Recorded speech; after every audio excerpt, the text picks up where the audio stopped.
السلام علیکم۔ حضرت علی المرتضیٰ رضی اللہ تعالی عنہ نے لوگوں کو تقوی کی تلقین کرتے ہوئے فرمایا، اس خدائے بزرگ و برتر کا شکر ہے جس نے حمد کو اپنی یاد کی کلید، اپنے فضل و کرم میں اضافے کا ذریعہ اور اپنی نعمت و عظمت کی دلیل قرار دیا ہے۔ خدا کے بندو، زمانہ اپنے اندر رہ جانے والوں کے ساتھ وہی سلوک کرتا ہے جو جانے والوں کے ساتھ کر چکا ہے۔ حقیقت یہ ہے کہ نہ چلا جانے والا واپس آتا ہے اور نہ رہ جانے والے کو ہمیشگی حاصل ہے۔ جان لو کہ تم قیامت کی زد پر ہو اور وہ تم کو اس طرح ہنکار کر لے جا رہی ہے جس طرح اونٹنیوں کو ہنکار کر لے کر جایا جاتا ہے۔ جو اپنے نفس کی اصلاح کی جانب توجہ نہیں دیتا اور دیگر کاموں میں مصروف رہتا ہے، وہ تاریکیوں میں بھٹکتا رہ جاتا ہے اور ہلاکتوں کا شکار بن جاتا ہے۔ شیاطین اسے سرکشی میں دھکیل دیتے ہیں اور اس کے برے اعمال کو خوشنما بنا کر پیش کرتے ہیں۔ یاد رکھو، جنت سبقت کرنے والوں کے لیے آخری منزل ہے اور جہنم غفلت کرنے والوں کا آخری ٹھکانہ۔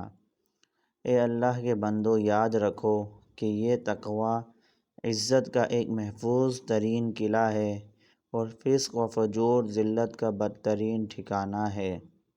جو نہ اپنے اہل کو بچا سکتا ہے اور نہ پناہ طلب کرنے والوں کو پناہ فراہم کر سکتا ہے۔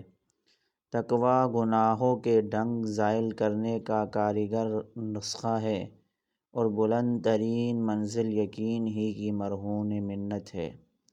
اے اللہ کے بندو، اللہ کو ہمیشہ یاد رکھو کہ اس نے تمہارے لیے راہ حق کو نہ صرف واضح کر دیا ہے بلکہ اس کی راہوں کو روشن اور منور بھی کر دیا ہے۔ بہتر یہی ہے کہ فانی گھر سے ابدی گھر کا سامان فراہم کر لیا جائے۔ تمہیں زاد راہ کی خبر کر دی جائے گئی ہے اور کوچ کا حکم صادر کیا جا چکا ہے اور آمادہ سفر کیا جا چکا ہے۔ تم سر راہ ٹھہرنے والے اس قافلے کی مانند ہو جس کے علم میں نہیں ہے کب کوچ کرنا اور سفر شروع کرنے کا حکم صادر کر دیا جائے۔ خبردار ہو جاؤ، جس کی تخلیق آخرت کے لیے کی گئی ہے وہ دنیا لے کر کیا کرے گا، اور جس سے عنقریب مال چھن جانے والا ہے وہ مال سے دل لگا کر کیا کرے گا جبکہ اس کا حساب بھی دینا ہو اور اس نے جو اثرات مرتب کیے ہیں ان کا سامنا بھی کرنا پڑے گا۔ اے اللہ کے بندو، خدا نے جس بھلائی کا وعدہ فرمایا ہے اسے نظر انداز نہیں کیا جا سکتا اور جس بات سے منع فرمایا ہے اس کی خواہش نہیں کی جا سکتی۔ اے اللہ کے بندو، اس دن سے ڈرو جب اعمال کا جائزہ لیا جائے گا اور اس بارے میں باز پرس کی جائے گی اور زلزلوں کی بہتات ہوگی کہ بچے تک بوڑھے ہو جائیں گے۔ اے بندگان خدا، یاد رکھو تمہارے ہی نفس کو تم پر نگراں مقرر کیا گیا ہے اور تمہارے اعضاء تمہارے لیے جاسوسوں کا کردار ادا کر رہے ہیں۔ کچھ ایسے محافظ ہیں جو تمہارے اعمال اور تمہاری سانسوں کی حفاظت کا فریضہ سر انجام دیتے ہیں۔ تاریخ رات کی تاریکی ان سے چھپنے سے قاصر ہے اور بند دروازہ ان سے اوجھل ہونے سے قاصر ہے، اور کل آنے والا دن آج سے بے حد قریب ہے۔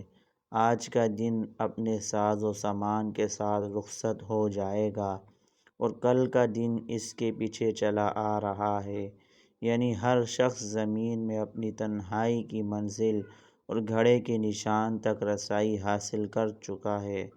افسوس، صد افسوس اور تنہائی کا گھر، قیامت تمہیں اپنے حصار میں لے چکی ہے اور آخری فیصلے کے لیے تمہیں قبور سے نکالا جا چکا ہے۔ لہٰذا عبرتوں سے نصیحت پکڑو اور ڈرنے والوں کی نصیحت سے استفادہ کرو۔